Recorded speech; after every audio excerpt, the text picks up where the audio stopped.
Hey guys, Trace here. So for Lab 4, we are going to be almost entirely talking about this thing right here, the human ear. We're not going to get super deep into the anatomy of it, because that's not what this class is about, but we are going to talk a little bit about how it works. And specifically, we're interested in this basilar membrane here. This component is extremely important to our ability to perceive sound because it's the bit that actually vibrates and moves the hair cells that send the signals to your brain, telling your brain that, hey, there's a sound. Now, specific regions of this membrane have different resonant frequencies, much like what we discussed in Lab 3, how we have all these different resonant modes that we're finding. In this case, the ear has its own resonances. And these are commonly thought of as what's called critical bands. So let's say you have a specific frequency that you're listening to that is right on one of the resonances of your basilar membrane. Then you're going to perceive that frequency as quite loud. But then if you move the frequency a bit where it's far away from any of the resonances, then you're not going to be able to hear it anywhere near as well. So if you have a range of frequencies that overlap the frequency range of your basilar membrane, we can call this a critical band. So you might think of maybe something like this. So let's say this is a frequency graph of all the resonances of your basilar membrane. And then we have some range of frequencies that we're listening to here. And this overlaps several of those resonances. This would be what we would call a critical band. The reason we think about it this way is we would like to be able to measure how loud something is. And unfortunately, because of the way the ear works, that's not a trivial thing to do.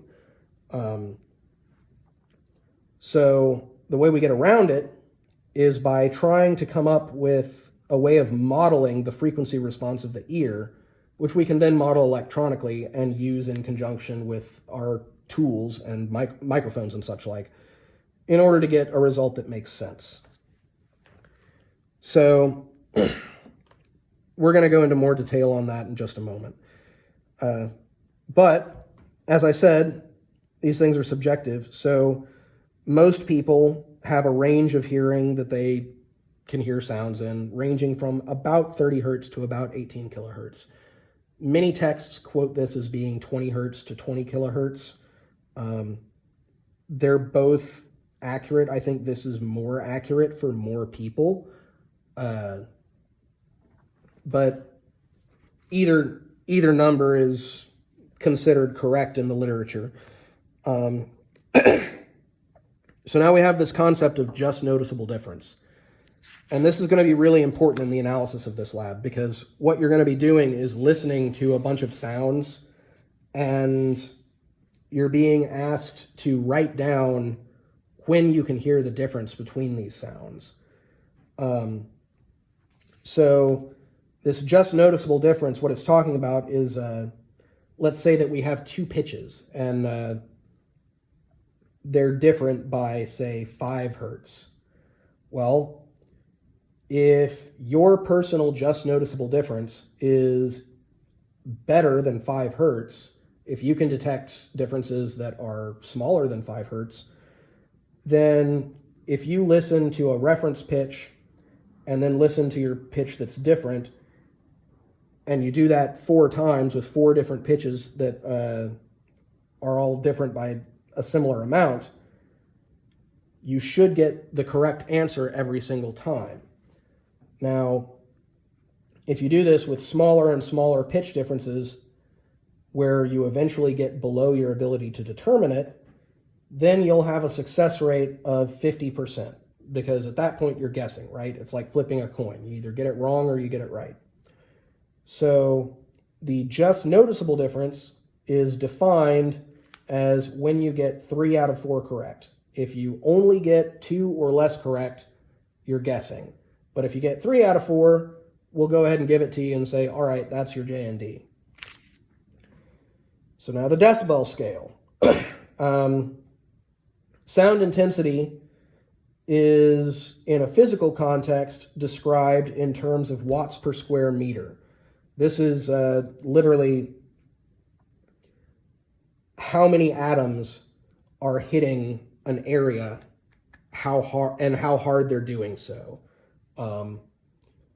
Well, because of the nonlinearity in the human ear, this is not very effective if we want to say how loud something is and how loudly it's going to be perceived by different people.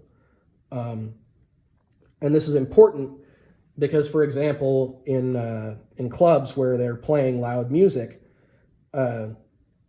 government officials often are not interested in having loud music that is nearby other businesses or residences. So they want to be able to say how loud something is so that they can set a limit on it. And then you have somebody that comes in waving around a decibel meter like this, and they tell you, hey, you're too loud, you need to turn down, you're breaking the law. Or they tell you, hey, you're doing good, you could even turn it up a little bit without disturbing anybody. That one has never happened in my experience, but I'm sure it's possible. So what we're doing here, we have this formula to convert from watts per square meter into decibels, and this is in reference to a minimum value of watts per square meter, which is 1 times 10 to the negative 12th watts per square meter. This is the quietest sound that any human can perceive. It's actually defined as 0 dBs because they did a study on it and decided that, well, nobody can hear anything that is this quiet, so we're going to define that as 0. So if we want to get a value in dB, we take our actual intensity and divide it by that minimum value, and then take the logarithm and multiply that by 10. So we go through the division here, we get 5 times 10 to the 6th, and then we take the logarithm of that to put it in powers of 10. So we end up with 10 to the power of 6.7, which, oh, sorry, I did that backwards. We end up with this exponent here, and then when we take the logarithm of this, we get 6.7 log 10, 6.7 equals 6.7. Multiply this by 10 to get 67 decibels. Right? Not so bad. I made a minor mistake, but that's life. This happens when you're trying to do science and math and be correct. So, measurement of loudness, sones, fawns. We're not going to get into those too much, but it's very important that we take a little time to discuss this Fletcher-Munson diagram. So, as I've been saying all along here, the human ear does not have a linear response curve. This microphone has a pretty linear response curve, where if I play 5 different frequencies that are all at the same intensity level, it's going to register, if not exactly the same intensity level, then pretty darn close. It's designed to do that. That's what you want in a microphone. But the ear does not work this way. Instead, we have all these critical bands. So what people have done is developed a couple of different measurement tools called sones or fawns. There are 2 different approaches to the same idea. And the point here is that you can get these response curves, and each of these curves is a response curve for human hearing at different loudness levels. So essentially what they're doing is, let's say you take some signal that has a constant amplitude, and then we're sweeping it across frequency. I'm not drawing this well. How do I want to draw this? This is better. We have some amplitude here, and frequency goes this way. So what we're doing is we have some signal here that has some amplitude, and then we're sweeping that signal across the frequency spectrum. And then people are saying, like, they listen to this and they say, well, here's how loud I think it is. And you end up with these curves. And at different amplitude levels of this sweep, you get different curves. This is very important, especially for sound engineers, because when you're working at a high sound pressure level, people are going to perceive something that is very, very different, much more linear than when you're working in the quiet regime. When you're working with quiet sounds, lower frequencies tend to sound much louder, whereas when you're working with very loud sounds in the dangerous regime of like 120 decibels, you know, this is where you start losing your hearing. But in this regime, the response is much more linear and much closer to what's actually there. So other than explaining that concept, we're not going to get too much deeper into these. We also do want to talk about weighting filters. So these loudness meters usually include some sort of weighting function that is going to have a curve that looks something like one of these. And what this does is it's electronically adjusting the, like, let's say that we have a bunch of frequencies that are present, that are being measured. Well, let's say that they're all actually the same sound intensity level, but we want a measurement that's in dB that makes sense with human hearing. So what we then do is we multiply the actual values with this weighting curve in order to get something that better approximates how the ear hears sound. And finally, this is the one physical experiment that we're going to do in this lab. Most of it, you're just going to be listening to some recordings and writing down what you hear and making some graphs about it. However, since we're talking about loudness, there's this idea of an inverse square law. So imagine that at the center of this graph, we have a speaker, and it's an idealized speaker that's spreading sound out spherically. Well, each one of these wavefronts, these pressure wavefronts, has an equal amount of total power. If you were to express this in power, it would be in watts. So if we say that we're radiating at 1 watt, then this shell has 1 watt and this shell has 1 watt. However, when you're standing way over here, we'll have a little guy there. This guy is going to hear that 1 watt as being much quieter than this guy in here. And the reason for that is the intensity, the watts per square meter, is being dispersed as the sphere gets bigger. You could also think about that as you have your collection area of your microphone here.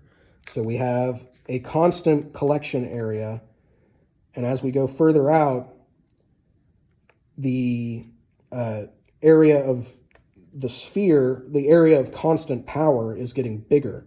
So the amount that's actually going in here is getting smaller, right? And we can describe that mathematically with these formulas. So we have two intensities, intensity 2 over intensity 1 minus D1 over D21. And very conveniently, that can, if you do some more math about it that we're not going to get into, it just turns into this nice little ratio where it's just the distance between your 2 points squared. Or the ratio of the distance squared. So to get it into decibels, we rewrite it like this, where we have one sound intensity measurement with our handy dandy microphone, and this intensity measurement here. And we can calculate the difference using this formula. So I told you all that so I could tell you this. I'm going to make a separate video where we actually start going through and doing all of these things. But I also want to talk about this table real quick because it always confuses people. So this table right here is an instruction guide. So we have tables 1, 2, 3, 4, etc., and so forth. Those are referring to these tables. Table 1, Table 2, Table 3. And in here, on track number, these are the audio tracks that you're supposed to listen to when filling out those tables. So when you fill out Table 1, you should be listening to tracks 2 through 6 in the list of audio files that we're distributing over Canvas. Also of note, table number 4, we're skipping entirely. We're not going to do it. So we've got that crossed out. It's irrelevant to us. We don't care. Table number 6, this frequently confuses people as well.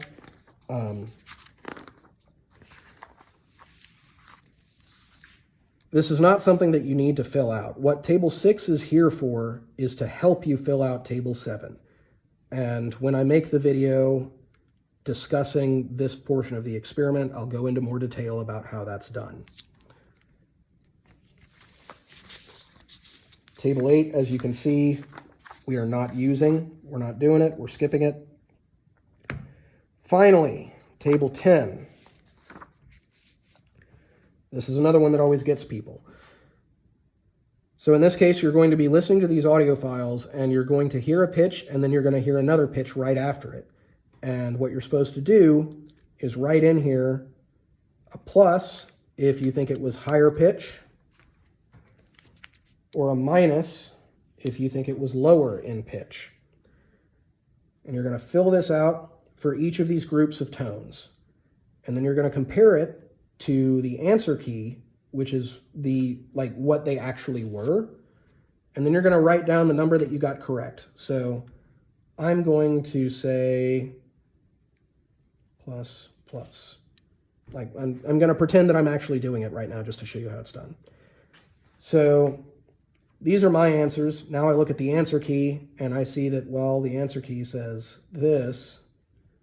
So that means I got 3 out of 4 correct. Well, that's not great, but it's not bad. This is where we're talking about the J and D again. So this means I wasn't guessing. Now, if I only got 2 correct, then I was guessing. And at that point, once you've done this, you're going to plot your number of correct answers against the difference in frequency, which are these guys right here. We have a difference of 10 hertz, 9 hertz, etc., and so forth. And once you've done that, your personal J&D will be the first, if you're going from high to low here, 10, 9, 8, 7, the first one where you get 2 or fewer correct, that's going to be your J&D. So I don't know what mine is. I'm going to say it's probably somewhere around 4 hertz. I'm hoping that I can do better. I like to think I have good ears, but maybe I don't. We'll find out. Finally, table 11. This is a physical experiment. This is the only physical experiment that we're going to do in this lab. And I'm going to do that in a separate video. Hey guys, Trace here. So now we're going to move on to actually taking some data and a little bit of analysis here. So for this lab, we are able to distribute the sound files that you need through Canvas. So y'all are just going to download these files and listen to them and actually take your own data. But I'm going to do some quick demonstrations because sometimes these can be a little bit confusing if you haven't done them before. So I'm just going to run you through these so you can see how it's done, and then y'all can go on ahead and do it yourselves. So for table number 1, we're going to be listening to tracks 2 through 6. So we'll pull up track 2. Critical bands by masking. You will hear a 2000 Hertz tone in 10 decreasing steps of 5 decibels. Count how many steps you can hear. Series are presented twice.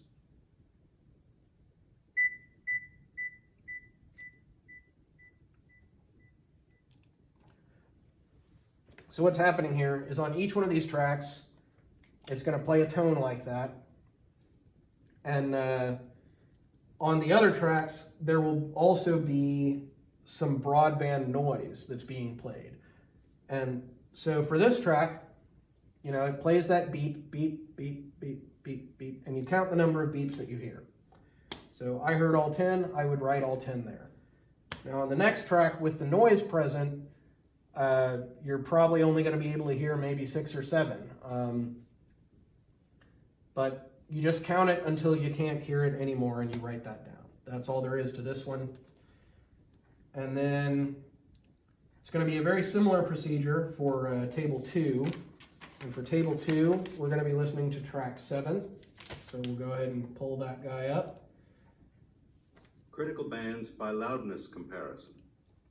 So this is a slightly different idea, but similar. It's going to play the test twice, and there will be 2 bursts of noise, one right after the other. And then there will be another pair of noise bursts, and another pair, and another pair. And at some point, the second burst of noise in the pair will begin to sound louder than the first one. And that's what you're going to write down, is which of these pairs it begins to sound louder. And this will make more sense once we do it. 8 times, you will hear a reference noise band, followed by a test band of increasing width and identical power. Compare the loudness of reference and test bands. The demonstration is repeated once.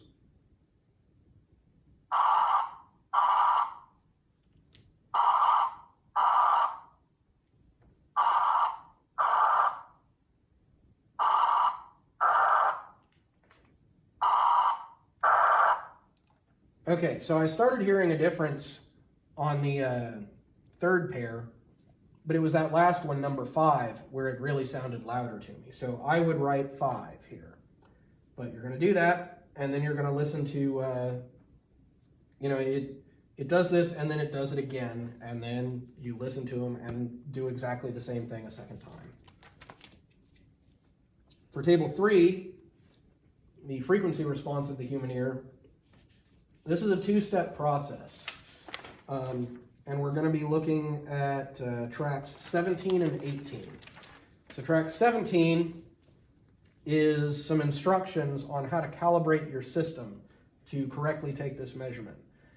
And the idea is it's going to play a test tone, and you're going to set your playback system so that you can just barely hear that test tone. And if you don't do this calibration, the measurement is not going to work correctly.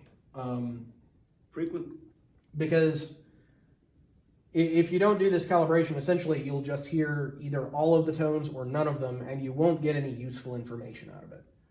So we'll listen to the track real quick. The response of the ear. First, adjust the level of the following calibration tone so that it is just audible.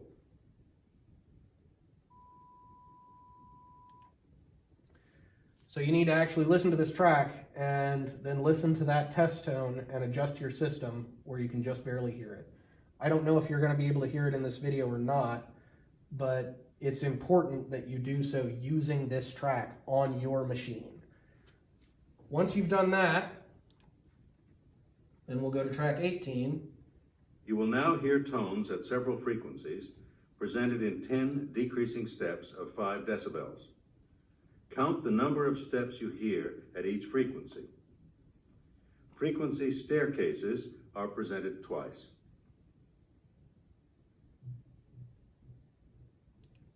So you probably can't hear this on the video, but that was because it's a very low tone.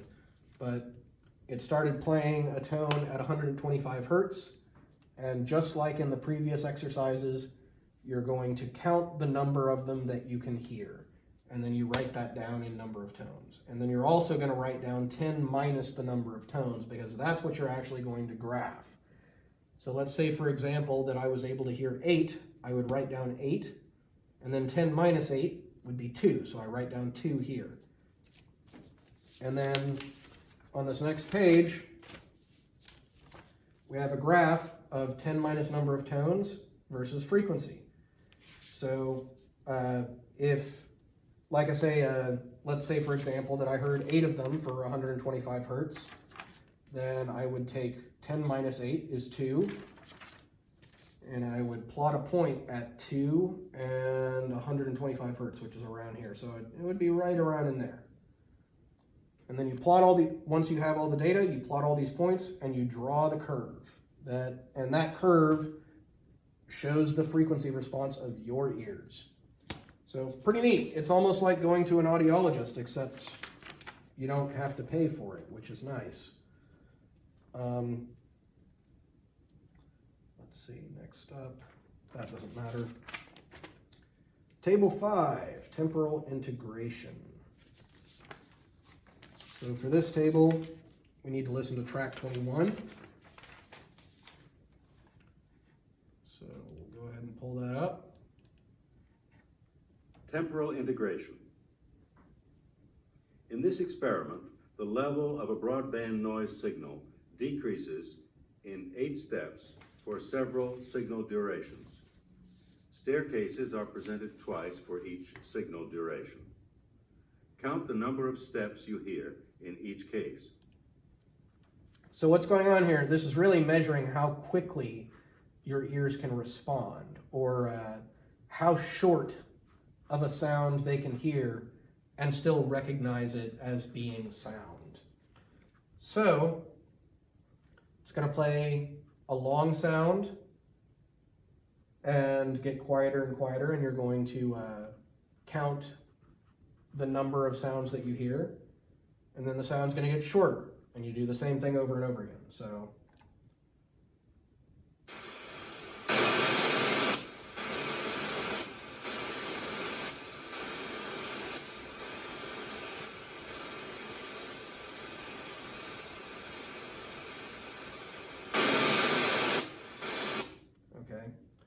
So however many you get, you write that down.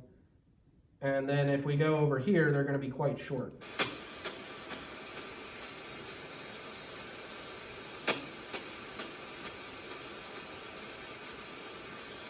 So there I was still able to catch all 8. And I don't know which duration that was. I'm not going to do this whole thing. That's for you guys to do. But once you have this filled out, again, you're going to plot your results down here. All the axes are already filled out and scaled properly for you, so you shouldn't have any difficulty with the plotting. And once you're done, draw the curve. Just connect the dots. So tables 6 and 7, if you remember from the explanation video earlier, table 6 is only here as a reference key for helping to fill out table 7. And for these guys, we want to listen to track 29. So we're going to pull that up real quick. Dependence of pitch salience on tone duration. In this demonstration, 3 tones of increasing durations are presented.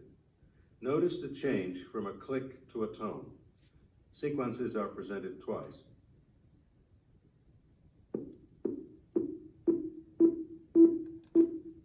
Okay, so in my case, I was able to detect that sounded like a tone rather than a click on the 3rd repetition.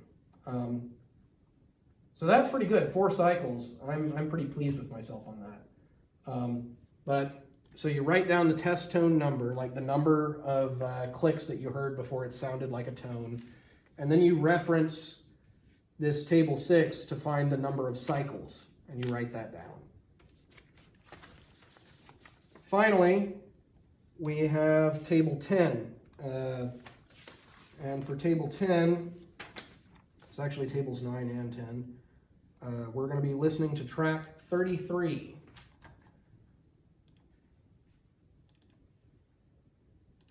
And I discussed this one a little bit in the previous explanation video as well, but I'm also going to demonstrate how this is actually done because people often find it confusing. So we're going to get this started.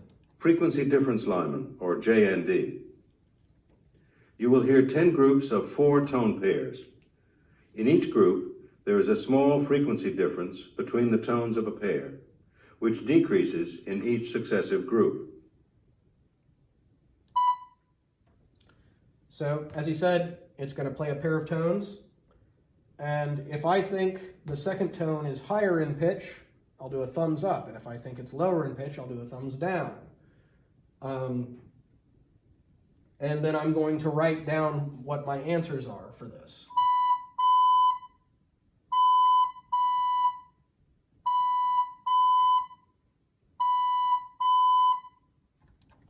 Okay, so that was a plus, minus, plus, plus.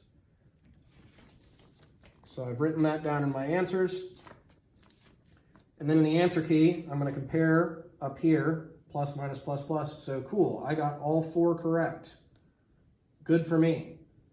Then you do that, you go all the way through the recording and write them down. And eventually, you're going to start maybe getting 3 correct or 2 correct.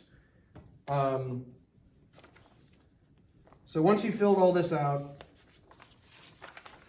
you come to this last table here, and you're going to plot the number of correct answers you got against the frequency difference column, this delta F here. So that sequence that I just listened to was at a delta F of 10 hertz. So there I would plot, you know, let's see, how do I want to scale this? Whatever, I'm going to say 1, 2, 3, 4. At 10, I got 4 correct. And you just do that and plot them all. And at some point, somewhere in here, you're going to go down to only 2 correct. And that, the first group of tones where you can only get 2 correct or fewer, that's going to be your J and D. That is the limit of your ability to discern pitch. And the only thing that's left is table 11, which is a physical experiment that I'm about to make a separate video for. So hopefully you found this helpful and informative, and if you have any questions, we can answer them in the Zoom meeting.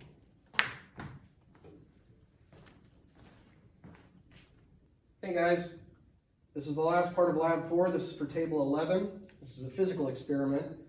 So what we're going to be doing here is studying the inverse square law. And to do this, we have, once again, our handy-dandy function generator, or if you're not a really precious scientist, it's really just a synthesizer. It's just we control it with a knob instead of a keyboard. Anywho, we have this guy hooked up to a handy-dandy speaker here, and we have a meter stick that is 2 meters long, and we've set that meter stick right up against the grill of the speaker. And we also have a dB meter. Now, personally, I don't have a lot of happy memories of these things because in my experience, usually when I see one, it's some guy from the city waving it around telling me I'm being too loud. But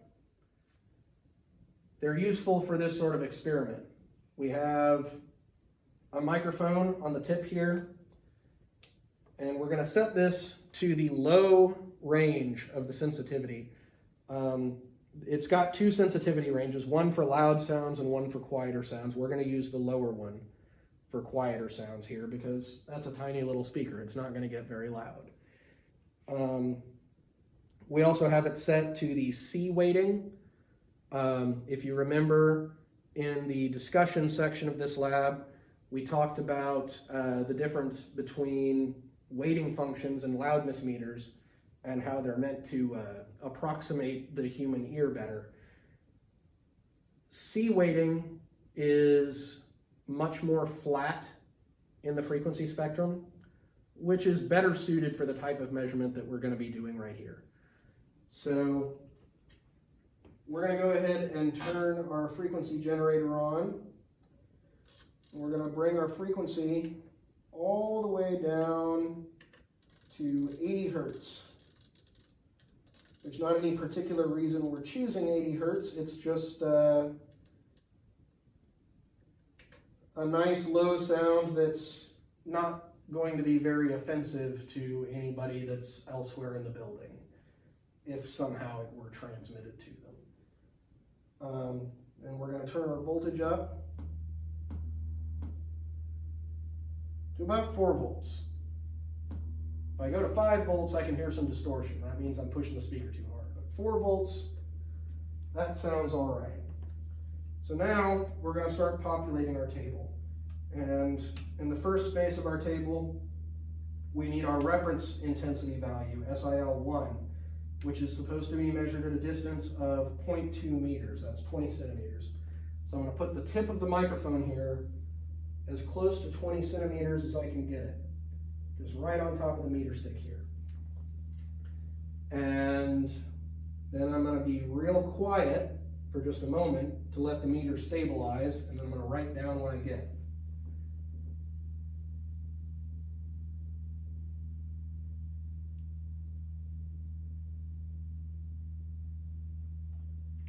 .4 decibels.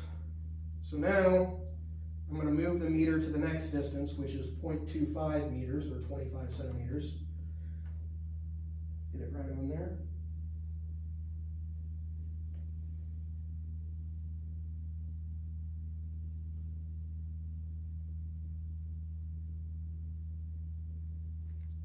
.6.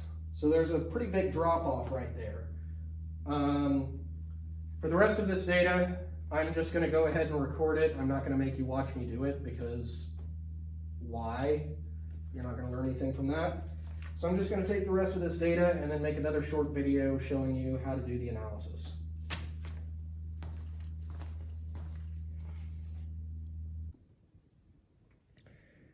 Okay guys, last part. We're almost through this.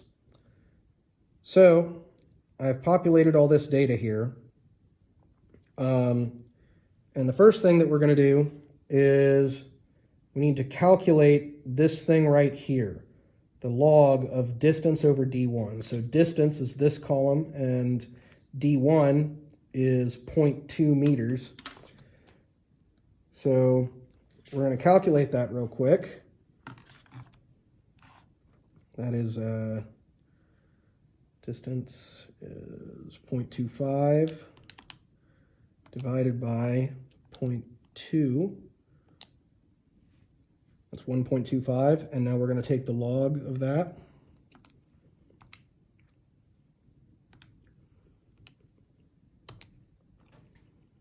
And we get 0.097. And then SIL minus SIL1, that's going to be this number right here minus that.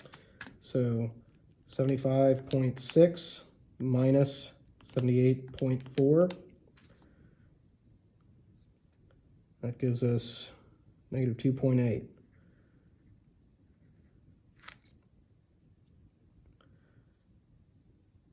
So now we're going to do the same thing for the second value. So we have a distance of 0.3, so that's 0.3 divided by D1 is 0.2. We get 1.5, and then we take the log. Log of 1.5 is 0.176.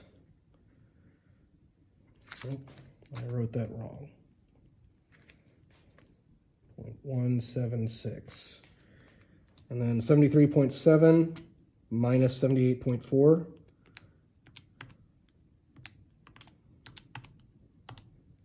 Gives us negative 4.7.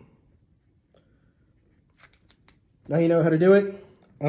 So I'm going to expect you guys to do the rest of these calculations, because what's the point if I do everything for you? And then, once you've done all of this, and you've populated all these values,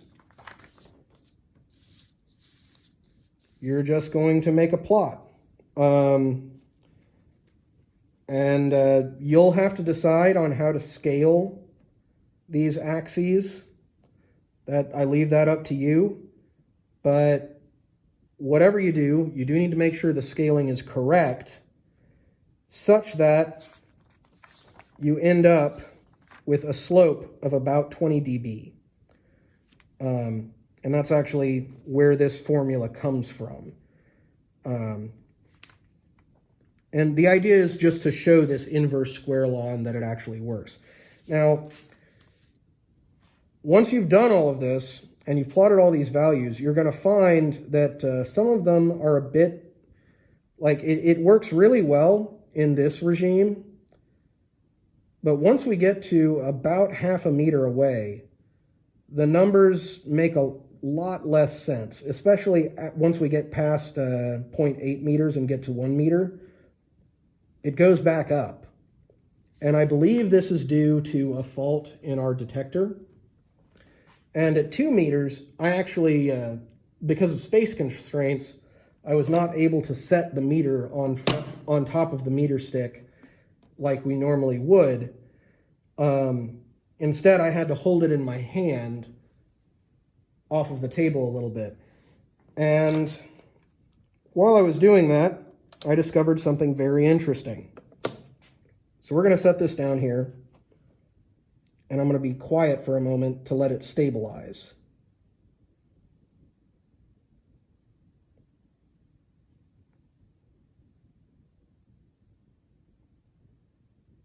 So when I'm not speaking, it stabilizes at a value that's somewhere in the range of 45 or 46, and it fluctuates.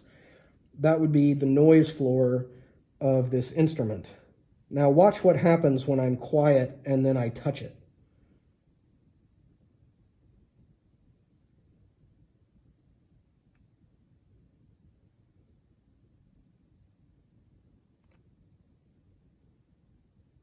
The noise floor goes up significantly. So this tells us something interesting, which is that all of these measurements that don't make sense, it's because we weren't actually measuring the signal.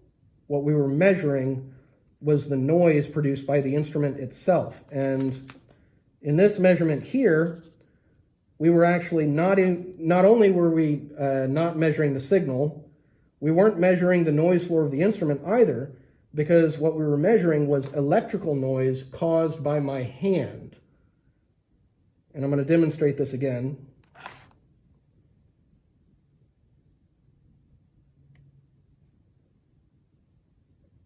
So we saw it jump.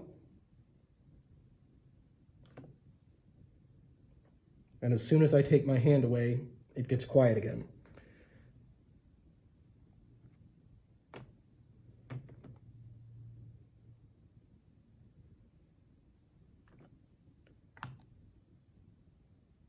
So there doesn't seem to be any noise caused by the calculator, so it's clearly an EMF that I am generating.